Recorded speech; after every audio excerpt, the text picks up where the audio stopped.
performances, you have to see Carleen Anderson at least 3 times in your life. You have to. Yeah. She's someone who I'll sit around the venue all day just to hear her sound check all day. She did a version of Don't Look Back in Anger, and I was just crying. Oh. Hello and welcome to another edition of Live Well With Barrie. As you know, if you've been following this show, it's all about inspirational people who are creating and still creating and inspiring us all to be better people. Well, today we have none other than the wonderful, amazing, take that, amazing Carleen Anderson. Lovely to have you, darling. Mwah. How are you doing? I'm so fine for now seeing you. She's so cute. Well, you are from amazing pedigree. There's nothing else we can say. The voice of an angel. I mean, I don't know if you all know any Carleen songs, but the voice of an angel. So tell me this story. When did you get into music? When was the real thing for you that thought, this is what I have to do? I actually never thought of doing this as a career. It was the last thing on my mind to do as a career. But I do come from a musical family. My birth father's family raised me, and they were all musical. They were trained classically and sang. My auntie, my birth father's older sister, trained me to sing from maybe 3. Right. And as I said, she was classically trained, so I learned early to that. But I wanted to follow in her footsteps, and she was a music teacher. So that was my goal. That was what I wanted to do. Be a music teacher. Yeah, it was. Yeah, and you know, my grandfather had me from the age of 7 writing songs for the church choir. And that was going to be my job. I was just going to write songs for church, and the kind of script I was given. When my grandfather saw me playing, I played by ear at first, and he heard me playing songs. You know, I'd come home from school, and whatever kind of day I'd have, maybe Susie stepped on my toe or whatever, you know, and I'd go and I'd write a little song, and he figured I should, you know, apply myself differently. So he decided that I should write songs about what happened in the community that we go, or if there was somebody in church that was having a hard time or something, write a song about that and then teach that to the choir. And so that was going to be my job. That was the life I had planned to do. And, you know, if I was lucky, I'd marry an accountant, and, you know, we kind of live that kind of straight and safe kind of life. But my birth mother got a job first as a wardrobe mistress for James Brown when I was about 7. And that turned into her birth being mother is Vicki Anderson. We have to mention the name. Yeah. We not mention the name. Okay, Vicki Anderson. Have you got this? Okay. And she married my stepfather, Bobby Byrd, who grew up with Uncle James Brown. They were teenagers together. My stepfather and Uncle James grew up together, and so she got into that, what they call James Brown show and review. Okay. And then became a singer with him, and turned out to be his favorite singer. He's mentioned that in his interviews and so forth. Still, I had no plan to go into it. It was great. I mean, I saw them maybe. But I mean, you had so much going for you musically. Number one, the pedigree that you come from, and you were being coached to develop those skills in the church, writing, singing from early. For the church, primarily. Yeah. I mean, I saw the whole James Brown thing for maybe once a year. Right. So they'd come through town, they'd call, we at the local station, get in a taxi and come see us. You know, you get on the bus and you see them for about 5 minutes and they go, bye, you know. So, you know, So I didn't get that kind of thing until I was in my teenage years. Okay. And plus, you have to, I was raised by my birth father's family, so they were very religious, and the whole thing was James Brown music, that was the devil's music. Yeah, my grandmother would have to sneak me out of church while my grandfather was in the pulpit preaching. She'd have to sneak me when my birth mother came into town. She'd have to sneak me out of church while my grandfather was in the pulpit, get me in a taxi, and so I could go and see her, and then be back before my grandfather would be out. Yes. Yeah. And then before I could come back into church, she had a bucket of soap and water to wash all the devil off of me before I came back. I love that. I love that. Holy water. Can't go back in with all that sin on you. Wash all the sin off. Wow. Well, that in itself is amazing, an amazing beginning. So you said your teenage years were when you started to get the influence from... Well, it was when it was when it was, the circumstances changed. When my grandfather had died, my grandmother had moved to California, and I was finishing my studies in Texas. So I saw more of my stepfather and my birth mother, and my stepfather invited me to go on tour with him when I was about 17. Okay. What we call the chitlin circuit. And chitlin? Do you know chitlins? Yeah, of course. And that was basically the southern regions, Georgia, Mississippi, and Louisiana, those places. So what kind of years were they? What? This was 74, 75, right. 76, 17, 18, 19, and I was just there as the background singer for them. And I was... Because you're from Texas originally, right? I was born and raised in Texas, yeah. So this was all taking you out of Texas now when you're on the road and seeing other parts of America. Yeah, I mean, in the South, it's pretty much the South. Right. So only thing is that Texas is basically a country all into its own laws, its own, they had this thing once where they did a kind of test where they would see if they put a sign up and said, Texas is not accepting anybody coming in or whatever, as a joke. And people will come to it and see the sign and they just turn around because they figure that's Texas. Right. You know what I mean? So they're used to kind of thing. But the real South outside of Texas is the Louisiana, Georgia, Mississippi, those places. Right. And so, I got to see what it was like outside of the world that is Texas. Yeah. But it was still very much Southern mentality. Right. So where did it then go from there? You were 17 and doing the BVs with none other than James Brown and Vicki Anderson. I'm still palpitating, I just like to tell you. And where did it go from there? Well, at that time, I hadn't been on the road with James Brown. I was on the road with my stepfather and my birth mother, but they were traveling this circuit. Right. And through them, I met people who were also in the James Brown band, which was Sweet Charles Sherrill and his younger brother. Sweet Charles used to play keyboards for James Brown as well. And his younger brother, I met his younger brother, and we got married, and we had a son, which is my son, who lives here with me. LA, right? He was born in LA, right? Because the marriage didn't take. It didn't take, so it was, it lasted for the amount of time that it took to get pregnant and have your baby, and then it was separate ways time. And my grandmother, who raised me, my paternal grandmother who had raised me, said, "You can come and stay with me. You can always stay with me. What's mine is yours. What's mine?" So I came to LA and had my son there and just stayed. And still was going to, I studied. I got a scholarship to go at University of Southern California to study music and to be a music teacher. And then Ronald Reagan came into office and he took all of the arts out of the schools, which was what I had studied for. That was my plan. And with that gone, at that time, Black teachers weren't invited to teach in private schools. So you taught in the government schools. Right. So there went my job. There went what I had planned to do. And so for about 5 or 6 years, I worked as a bank clerk.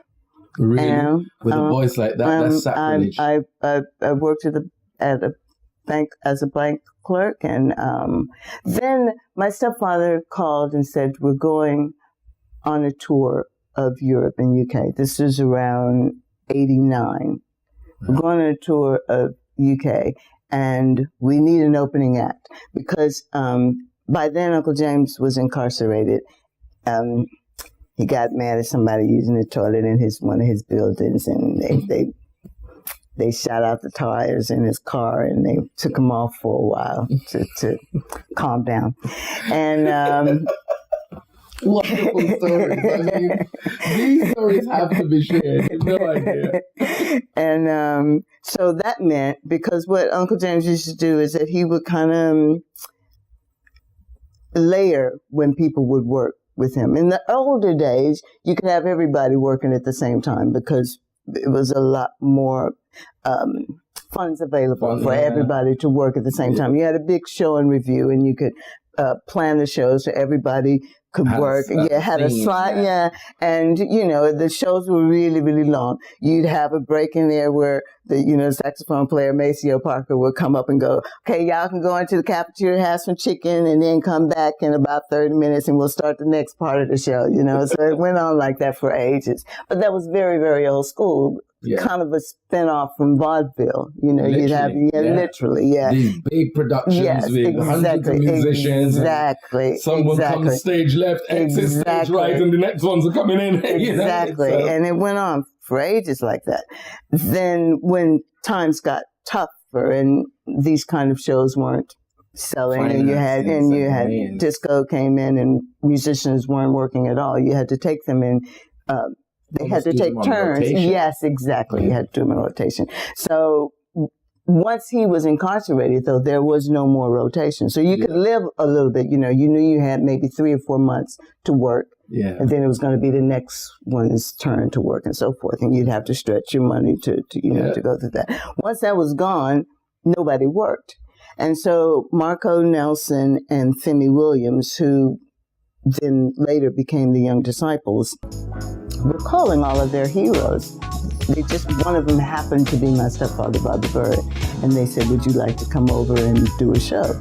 And Pops was like, it needed to work. I mean, in America, there was no real work. Even when you're doing the chitlin circuit, the promoters were like, you'd get to the gig and they'd leave before the show was over.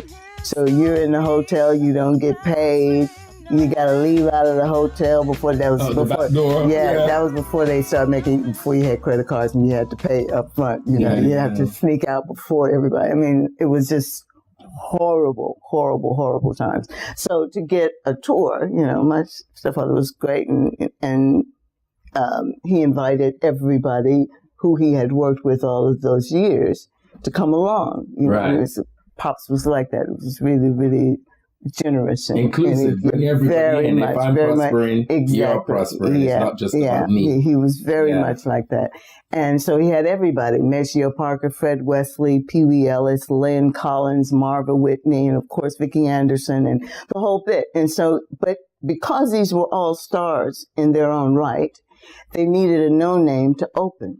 Right. Hence me. So, it was like, we've got to have somebody to open. I don't know from nothing, you know what I mean? Because it wasn't my thing. It wasn't something that I did. I didn't know that even it was a big deal for me to do it. It was just Pop saying, "We need you to open the show, and we need you to sing this, this, and this." And you've been doing that kind of thing forever, so it's sort of like somebody telling you, "We need you to fix the Kool-Aid, or we need you to set the table." It wasn't like you were part of the thing as such. It was a role you were providing because it needed filling. And so it's like, okay. And my only request was, because I'm not a funk singer. These are proper funk people. Yeah. I've done it, but it's not something that comes natural to me. So my only thing was like, okay, but I gotta sing Free by Denise Williams, because that was where my voice goes, and that's the kind of thing that I know, and that's natural. It's like, can I do just one kind of tune that, works in my voice? Yeah. And, Pops was like, okay, but, they had to add their funk fingers. But, and I was fortunate that Marco and Femi were there, and they caught me off to the side because Pops was really, really protective. Yeah. So it was like you couldn't talk to me at all. You know, the band members, like he had told all of them, that's my daughter, y'all leave, you know. So there was no kind of community. But Marco and Femi caught me on my own on the tour bus, somehow by myself, and told me what it was that they were doing, and that they had this. And at the time, for me, Ronald Reagan had taken my options off the table. Yeah. And I'm trying to figure out how am I going to raise my little black boy? Because in America at that time, there was this thing going around where they were killing these black boys, ages maybe 6 to 11 years old, and they couldn't find out who did it. Really? And it was just an extreme thing that went on for a couple of years. They finally found somebody that they said did it, but they couldn't really prove that it was definitively him. But you know, being a mom of a black boy is always scary. But when stuff like that happens, it makes it even more, you know, even if it was in Georgia, so it was a little bit further away from where I was, but still, it was the South. And so I'm thinking, I got to get out of here. I got to get my baby out of here. And they were offering this, you know, they heard the song, do you also write music? Because we were putting this thing together. And I was like, well, if I can bring my baby, you know. And so they said, yeah. So I sent them some stuff that I had written, and they liked it. And I heard some stuff that they were doing with DC Lee. And then what got it for me, what really cinched it for me was that I just happened to be looking at MTV while cleaning up the house. And I heard Karen Wheeler singing Yellow is the Color of a Sun Rain. Okay. Yeah. As this and keep on moving. Yeah, I heard Keep On Moving, but I heard this lyric come out, and it was very, very different from anything that was going on in America. There was nothing that was coming with that kind of soul, coming with that kind of sound, that kind of real rootsy kind of, and such tone to her voice that, you know, wasn't anything going on like that. We had left that in America. They had once had it. Yeah. But that's where it originated. Yeah, definitely. But it had gone for quite some time. You know, it had been too mechanicalized, if that's such a word. You know, everything had gotten into the whole kind of conveyor belt type of you couldn't tell who one was from the other one. And so exactly. And, you know, gone with the times where you could know that there could be two soul singers, Gladys Knight and Aretha Franklin. There was no way you were going to mix up the two. Mm-hmm. You weren't going to hear one and go, oh, that's just a soul singer. You would go, that is so-and-so, and that is so-and-so, you know. So I heard that, and that clinched it for me. It was like, well, this is where, if I'm going to do this, this is this is the place to go. And came over, and the guys were, you know, really open about me just sitting down at the piano and writing tune. Yeah. And not but that's really how you get the best out of somebody, isn't it? Exactly. Let them do what they do and be themselves, not try to force them into a contrived box that, you know, well, I want it to sound like this and I want it to fit that. It's like, here's a piano, baby, do what you do. Exactly. And so, and once I did that, I packed up enough bags, baby on hip. Actually, he wasn't no baby, but he was still on my hip. And he probably it took a long time. You know, if I was going kind of sideways.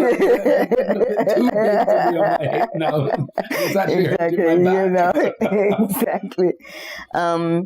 And once I was here, I knew I was never coming back. And I sent back, the family knew I wasn't coming back when I sent for my grandmother's cedar chest. You know, the cedar chest? Yeah. And my grandfather had given that to her for her, for their wedding anniversary, you know, for when they got married. And I took it, that was the family heirloom, and it was given to me when she died. And once I got that sent over, they were like, she ain't coming back, you know. So Young Disciples, how long did that last, the group? thing about that is that it was never something that was planned. Right. It was never a group that was, it's not like the traditional story of bands who get together, they practice and we're going to do this, we're going to do that.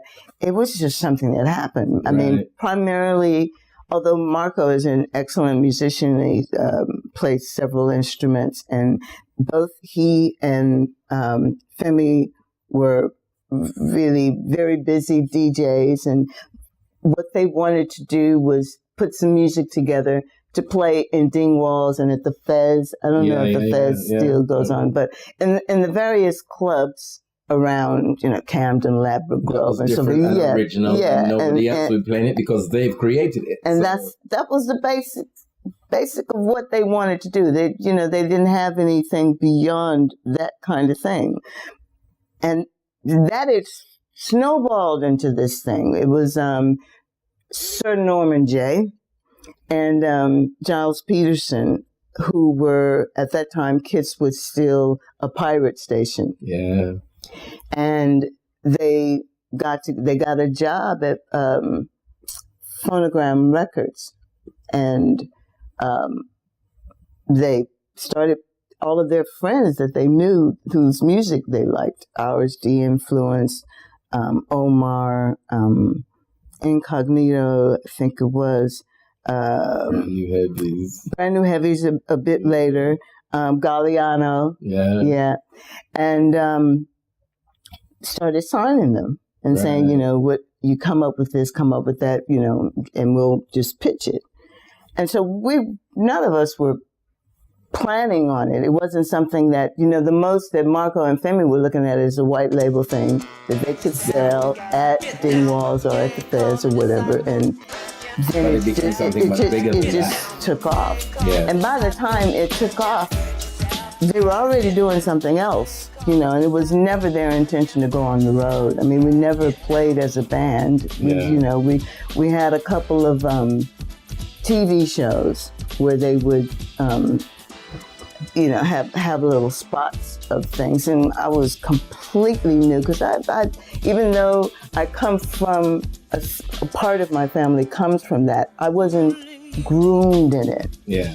So those are real proper entertainers. You put me in front of a microphone, I was like, what am I supposed to do? Hand go there. It's like, can I just interrupt you and say, hand you a microphone, you do pretty well. As long as it stays in the stand. You do pretty well. So from there, you then went solo because I have everything. I just have to say, I'm like an avid fan here, so I'm like a kid in a sweet shop. You went solo. I was recruited, by the same label that had looked at us earlier as a group. Right. But then when, everybody started going their separate ways, and they came to me to do this, and I was like, okay. So you're going to give me a job? Because you have to understand, this wasn't something that I thought I hadn't planned it or ever thought would be. So if you get recruited and someone says, we'll give you a job to sing and create music, well, all right, okay, yeah. Well, sometimes I do say the best plan is no plan, because you can plan stuff. It doesn't necessarily go the way you want it to think it should, and then things come your way that can change your life for the positive and the better. And put things there that I could have never planned it. I mean, I felt really out of my depth on so much of it, because had I, like a lot of singers or songwriters or musicians or people who are in this industry, they always knew they wanted to be in it. Yeah. So they envisioned it from maybe 3 years old. They saw it. I never saw myself on the stage. Never saw it. So when I was on the stage, I felt very much out of place. So all of these things that happened afterwards, having my own solo albums and things and following through, I was just stumbling through it. I could have just as easily been in my office job being told, take that in tray and work those papers and do this. You're just kind of going with, okay, this is what I do here and this is what I do there. And it wasn't until my second solo album that was co-produced with Paul Weller that I understood that it was a career. This is what I'm supposed to do. And that it was something that I could build on. I hadn't, up until then, it was just, they say do that, you do this. They say do that, you do this. The kid goes to school. You know, they say that you do this, you pay your rent this month. You know, it was that kind of thing. It was a job. It wasn't something that I saw anywhere beyond that. Then when Paul, because Weller he's always wanted to do this. He had it in his mind, and he knew, and he saw that I didn't have a clue about this. He was like, no, you tell them you want to do this. You say you want to do, and you tell them I can say that. Yeah, you can say that. You can when do you're that. as talented as you are, You can do that. And so it then started to fix him. But by the time I had done that, you know, the powers that be had gotten used to telling me what to do. You know, what you speaking up for now? You know, why you got a mind of your own now? You know, type of thing. So that didn't go over too well. Okay. Moving right along. So after that, I was about to leave it. I taught for about. I was head of the vocal department at the Brighton Institute of Modern Music. Finally, what I had studied for came to happen. Right. Yeah, came to be. And I enjoyed that. Love teaching. Love how the faces of young people who are learning, the way their eyes pop when they figure something out. You know, and you know, that whole thing. And it's great. And because I love it so much, it means that I give everything to it. So it meant I had absolutely no time to do anything else. So I'd come home from teaching, and I'd fall asleep on the couch and wake up, and it's 5 o'clock in the morning. And it's like, oh, I've got to do this again. So it kept going around. And then different people were coming up to me saying, you know, you should do some more music, because I was fine. I had, you know, I had gotten my son through school, which was the whole point of working. It was like getting him through school. He had gotten through university. So all I needed to do was feed myself. It wasn't like I didn't have a lifestyle that required much, you know. And then Roy Castle's son, Ben Castle, I don't know if you guys know the Roy Castle trumpeter. He really encouraged me to do. Firstly, it was Annie Whitehead, this trombone player who I met on a show with Robert Wyatt. We were doing a tribute to Robert Wyatt. And I was telling her I was through with the industry. And she was, oh, you can't do that. You must stay into it. And I was like, well, you know, it's too much drama with the majors and all these kind of things. It's just like, you can sell your music yourself. You can make your music. Oh, can I? Yeah, you can do that, and so forth. And then Ben Castle picked it up from there, and he co-produced this album called Alberta's Granddaughter, which was the beginning of the album that I'm working on now. So, but this was 15 years ago. And when I saw it then, I thought that's a long project. Very, very long. And I wanted to make it into a theater production then, but everybody was like, you know, just sing. Just stand up there and just sing, you know. They didn't see the storytelling element of it. You had another vision with what you could do. And also, I come from a people of storytellers. You come from preachers. They're used to telling a story along with the music. The music is there, but there's a story with the music. I guess it comes from is it griot? Yeah. That whole kind of tradition of carrying on that heritage, that line, your tribal connections. You carry it through with that, and that was what I knew. And they didn't grasp the fact that I sang because I was a storyteller first. So the singing only came from a story. Yeah. And just to sing, it wasn't, you know, it was a task. It was a craft or something, but it wasn't something that was felt unless I had a story to tell from it.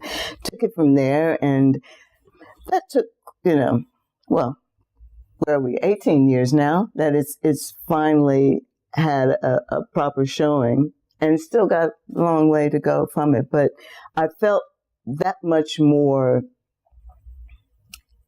at ease and where I was supposed to be in this kind of setting, because Right. it then tells a story. It lends itself to what it is that I know, what it is that comes natural to me. And I can sit down at the piano and I have to try and dance around a microphone. So we're still that project is still in its developmental stage, or it's It is still creating it? It's still in its developmental stages as far as the theater production is concerned. Right. What we were recently, the Barbican. Well, we'll get to that in a minute. Because Yeah, it got to that stage, but prior to that, back in 2014, the Arts Council England awarded me a grant to do research and development on it.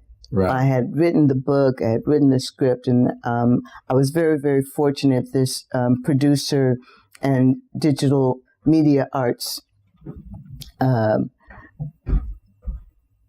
Derek Richards, who I met through Cleveland Watkins. Cleve, Yeah. Of course, Cleve Watkins. And because I wanted someone to do the visuals to it, because for me it was like, we're in the 21st century. These stories can be enhanced with visual in a different way from drawing in a storybook. Exactly, with a crayon. exactly. Yeah. And I had seen that on the ebooks, and I thought, this is the way forward. This is the way you tell a story, and you have the music there, and you have the visuals, and people can feel it's like live storytelling. Yeah. You know, it's like you're seeing a movie, but it's live people doing it, and it's a blending of theater and film. Yeah, literally, exactly, because it's exactly. Visuals apart from the visuals of the actors or the singers or Exactly. So to the project now that you did at Barbican, this was a part of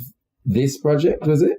What you were doing at Barbican? Because what happened was at the Albany in 2015, that was the result of the grant that the Arts Council gave me. The people, Sirius Promotions, who produced the Barbican show, they were there.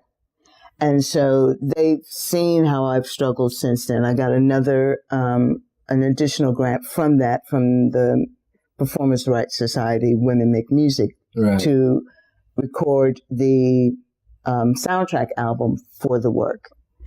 But it was still slogging along, moving very, very slowly. Yes, very slowly. Got the album released by Freestyle Records, and then went on a tour, and people were, some of them got it, and some of them was, how come she don't sing that song? When she gonna sing this? And that kind of stuff. It was taking a minute. It's like, okay, that was a quarter of a century ago. And we've moved on. And we are here now.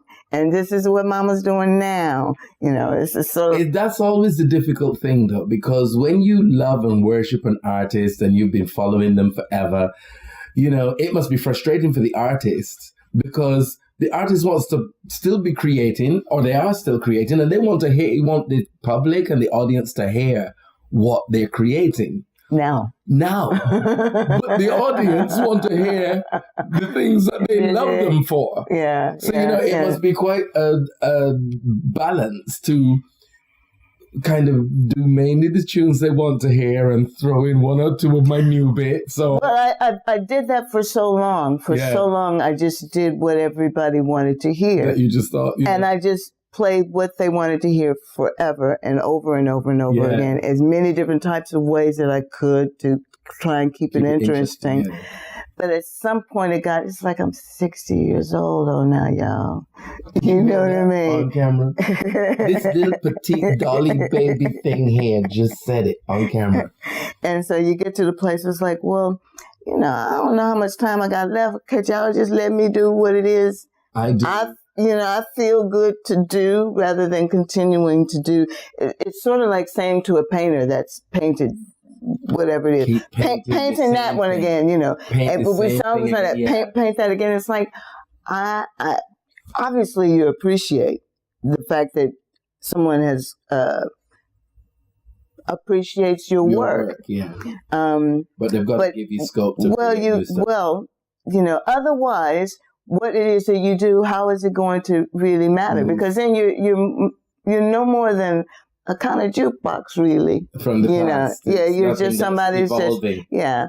And this Serious Promotions, they saw that I was struggling with that and saw that I needed primarily its marketing and promotions. Yeah. Because once you give people an idea and they go, oh, because once they see it and they go, oh, I see, oh, okay, we can get with that, but it's until you present it to them, and between the Barbican and the Serious Promotions and the way they were marketing, and that's a machine far beyond my grasp, and to have that kind of marketing that promotional machine is bigger than all of us, really, isn't it? That's why we need them. Exactly. It's bigger than all of us. And to have that kind of thing meant that it put it on a platform to make it accessible to people, and they could see that that it was okay to look further along down the thing. And the whole thing for me is that while there is this project, it's about creating a different kind of genre, right? Which can be there for everybody. I call this a tribal opera, not just because it's for my particular tribe, but anybody's tribe, because everybody has their own tribe. And I don't mean it as in the diaspora itself, but your particular tribe, your immediate family, and how it sits in the world. Because your immediate family, every one of our immediate family is individual. Absolutely. To how it looks to the world. Yeah. And if you give people that option to tell their stories in the way they tell their stories, like they would if they were at home. And the way they've experienced it and the way they see it and perceive it. And the way that they would say it in front of their uncle. Yeah. Natural, or their cousins. Or what, exactly. Yeah. And then that allows for everybody to have their own way of creating art, rather than saying, all of y'all from this group, you got to tell and share your art in this way. You can't step out of that line. You can't go over into that lane. That stifles art, doesn't it? Because art is obviously about expression. Exactly. Expression and how you express it and how you feel with it and how the people connect to what you've created. Maybe not everybody will, but there will be people who will totally get it. Exactly. Yeah. And the thing about that is that it doesn't have to be, even though my story is one, it's about the family. This how this little girl looks at what her family has gone through from my grandfather's life as born at the end of the 19th century to my son's current life here in Bristol in the 21st century. But there are people who have read the book or who know the stories. There's this woman from Wales. Her family is a mining family. Completely different culture, nationality, roots, everything different. But she could identify with the story. She finds something that she can connect with. Exactly. And that's the whole thing, is that human beings, regardless of where they come from, and regardless of common thread that most people can relate to. Exactly. Yeah. So I heard that you tore the roof off of Barbican. The reviews everywhere were just outstanding. Even Chrissy Hines, the Chrissy Hines, she was blown away completely. That's the thing that must be thrilling for any artist, that when the people are blown away by what you do. How do you feel when you see those reviews? Well, you have no idea of what's going to happen until after the show is done. And so the entire time you just nerve-wracking, petrified. You're petrified because you don't know. You're going through the whole show, and where I had to take myself in the midst of it was to put myself in my birth father, who is a vicar as well. And his father raised me, who was also a pastor of the neighborhood. I had put myself in their place. Right. So when they go up to the pulpit, their job was to share these stories and to be at one with people. And that was the most you can do. Connect with everybody that's in the congregation and make them feel at one, Exactly, rather than putting on a show. Because putting on a show puts you... very interesting. It puts you in a different position, because when you put on the show, you're saying... It's all about... I like me. Whereas actually this performance is about you and bringing you all together. Exactly. And evoking something in you. Exactly. And so that way, if whatever happens in the midst of an audience, if you whatever, you won't internalize it. Yeah.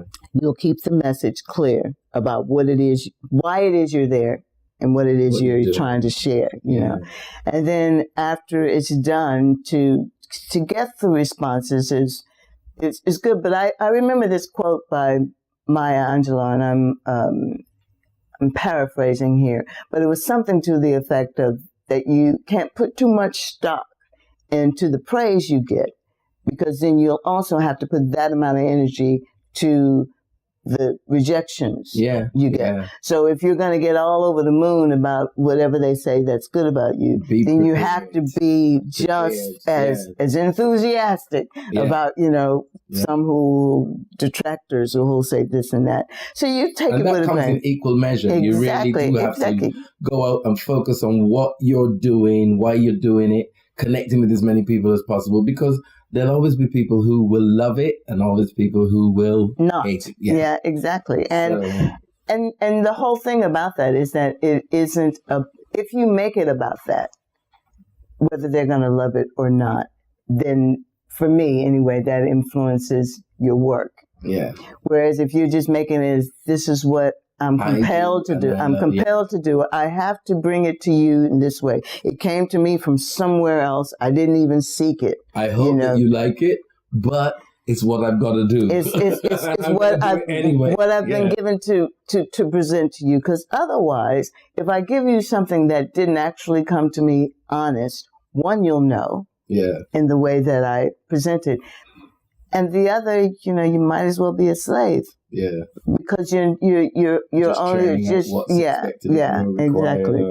Demanded. Exactly. Now I heard you just mention a word on the screen, 60. I mean, this flawless dolly hair. What do you do to look after yourself? Because you look amazing. You're very, very, very, very kind. You're very, very kind. And I do believe it's the energy coming from in there, because the energy in here right now is just so warm and relaxed. Well, I think you might see that. I actually don't see it, because I see 60. When I look in the mirror, I see 60. But I think as far as whatever it is, joy has a lot to do with what we put out. And my grandparents, who raised me from infancy, and they had a really tough life, but they were very, very, very joyful people. Yeah. They even in spite of the challenges, extremely strict, very, very religious Pentecostal people, but they could laugh. They knew how to. They knew how to make a joke out of nothing. Almost any kind of, the horrible things, you just got to kind of get through. But little things that you wanted to make, they make light of it. For instance, I'm different colors all over my body.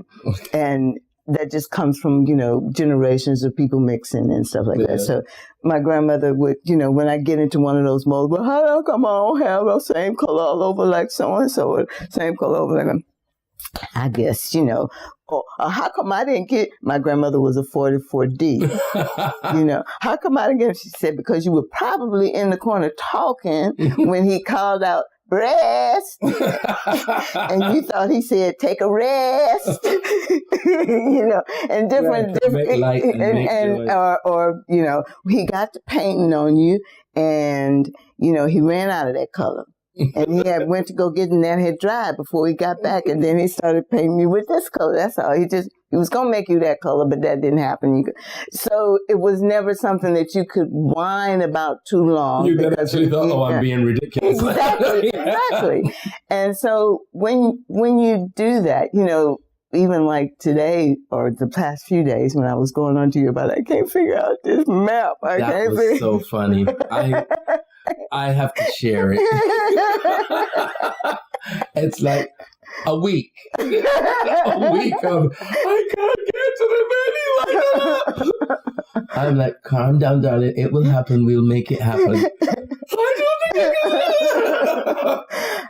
My sense of direction, I wasn't born with one. I'm the only one in my family who doesn't have that kind of thing. Everybody else can figure out maps. And, one of my grandfather's strong sermons were, about life. The Bible was a map. Follow the map. Follow the map. He was, and my son, everyone can, but it's like if I go anywhere, the family is like, somebody go with Carleen. Because we want her to come back. Where she went, how long she been gone. Or Mary Pierce will tell you, being on tour and now go where she went. Y'all didn't leave her by herself. She come out of the hotel room trying to find an elevator. And for me, the way it looks is that when I come into the hotel room, whatever is behind me, I didn't see going in. You see? All right. So when I come out, you're confused. I've come out in a new passageway. Exactly. It's like, so Mary would be doing like this. Don't let go. Don't let go. Tie a piece of string to your wrist and all that. But I can swim somewhere. If I see a tree. I was going to get you swimming because I was going to say, well, what is your thing that you do to look after yourself and look after the body, the mind? What is your thing? What do you do? Well, I came across swimming by chance because my grandmother was a farm girl and she used to ride horses. Right. And when my son took his gap year, he took a gap year, 96, 97, with 7 other 18, 19-year-old boys. And they were in Australia and New Zealand, and I was going mad. So I thought, I've got to do something to keep my mind off of it. And I thought, why don't I take up horse riding? My grandmother loved it. She used to lament about how once she got married to my grandfather and they moved to the city, moved away, she couldn't ride horses anymore. And she wasn't like a skilled horse rider. It's a farm girl type. She used to just enjoy riding. They throw a blanket over it and have a rope, and that was your reins. It wasn't anything fancy or anything, but she loved it. And I thought, well, maybe it traveled down and it's in my genes. And I loved it. I was able to do it for about 11 years. And then I had an incident that the doctor said you can't ride anymore. If you do, it's really hard on your bones. Yeah. And he said, you're going to make a pop and it's just going to go. So you're going to have to stop and you need to go swimming to realign yourself for all of the damage that you've done from this over a decade of pounding your bones together. So he said, take up swimming. And although I was water safe, my auntie, when I was about 3, that was back before Black people could be on the beach in the daytime. So my vicar grandfather arranged with the authorities for us to swim at the beach at night. And this was Texas, and then the nearest beach was Galveston. We lived in Houston. The nearest beach was Galveston. And so he would take the congregation a couple of times a year after church service on a Friday night to the beach in Galveston. But you had to unimaginable living unless you were in those times, because you hear all the stories like this. And you as a Black person, it is unimaginable that you can't just go to a beach and... Well, not if you didn't want to get beat up, you know what I mean? Yeah, you could try it, but it wasn't advisable. And I mean, even in the Caribbean, at one stage, some of the beaches were private. And you're thinking, hold on a minute. Private to you, but open to everybody else. Well, but not to the people of the island, the indigenous people of the island, they couldn't use the beach. Yeah, but a certain color of people. Yeah, that's right. Yeah, but it was open to everybody else. Yeah, exactly. And private beaches. But that is unimaginable. I mean, that's the whole kind of thing. You see this whole stretch of land where everybody who is of a certain hue can access that freely. Yeah. And they can do that. And you, by virtue of being of a darker hue, cannot. Yeah. And at 3 years old, I didn't understand that. All I knew is that I would see my grandfather having to speak to the authorities once we got on there, and having to negotiate for us being there and so forth. But you're in that situation and, you're taking on the whole kind of night swimming thing. And my auntie at the time, she was about 14. and she was teaching me to float on my back in the sea. And my grandfather was, don't take out too far. What you doing? What, But he eventually saw that she was just being really careful. And I fell in love with it then. Right. But because I wasn't allowed it much, and then by the time I got to adulthood and was trying to learn how to swim properly in the swimming pools, felt really, really self-conscious because I was just splashing through the water. I wasn't swimming through the water. The coach looked at me when I took one of my earlier classes. I'm like maybe 20, 21. And I just looked at, okay, I just got to get to the other side. And I held my breath all the way through. Yeah. And he saw me when it got to the other side. And he said, okay, I know you did it. And I watched you do it. But how did you do it? And it was sheer fear. It was sheer fear, but there was no form or anything. So when this... Well, that comes with practice. And culture. Exactly. And when the doctor said that I had to do this, to swim, I thought, well, I need a reason to do it other than just for myself, because otherwise I wouldn't do it. You'd find a reason not to go. An excuse. Exactly. Find an excuse. I find an excuse not to go. If you've got something motivating you to do it, you will. And I had lost several family members to cancer, and I saw a couple of people on this British Gas series that were doing these things who were novice swimmers like myself. Right. Who were doing it for charity. And I thought, okay, that's what I'll do. I'll do it for charity. And that'll make you do it because you can't let people down. You've got to prepare. You've got to do it because you've said you would. So you've got to do it. And so that's where it started. That was, the first one was in 2012, or my mass participation swims. I trained for a couple of years before that, but the first mass participation swim was in Lake Windermere. Oh. It was really, really, really, really cold. I was going to say, I was up there in December for New Year, and freezing, but beautiful. Really gorgeous. I mean, I've seen your pictures with you all suited up, and I've never been in the water in England in all of my life. So I'm really impressed. It takes, it's taken some time. It's definitely taken some time to get to this point. Out of the years that I've been training, I'm finally at the point where I can go in by myself in open water. Right. Up until then, it was somebody always around, a boat or, exactly, to in case she starts freaking out, But this was the first year that I was on my own, and my coach. No, Lake Windermere was in 2012. Okay. The one that I did on my own the first time was Serpentine in Hyde Park. Right. Yeah. And the first time I did it off of my own steam. And by the time I got to, I'm a really, really slow swimmer though. It's just, I'm hoping people are still there by the time I finish. I'm slow. So we can come back tomorrow. She'll be here. We gotta take the things down. It's almost sundown. You've been there all day. I'm really, really slow. And by the time I got maybe about 20, 25 meters from the finish line, I got a cramp. And my coach was going, okay. And she was like, okay, you've come this far. You've come this far. You've done it on your own. And you don't want me to have to bring you in. Aboard. You're not at this point. Yeah. At this point, it's right there. All you got to do is just focus. Go right there, And so, then after I did it, it was like you couldn't stop me. I went to Margate, to the North Sea. I was out in there, and everybody was like, "It's cold." I said, "Oh no, no!" And so it's finally. It took her saying, "You just got to do it by yourself." It took her leaving me out there.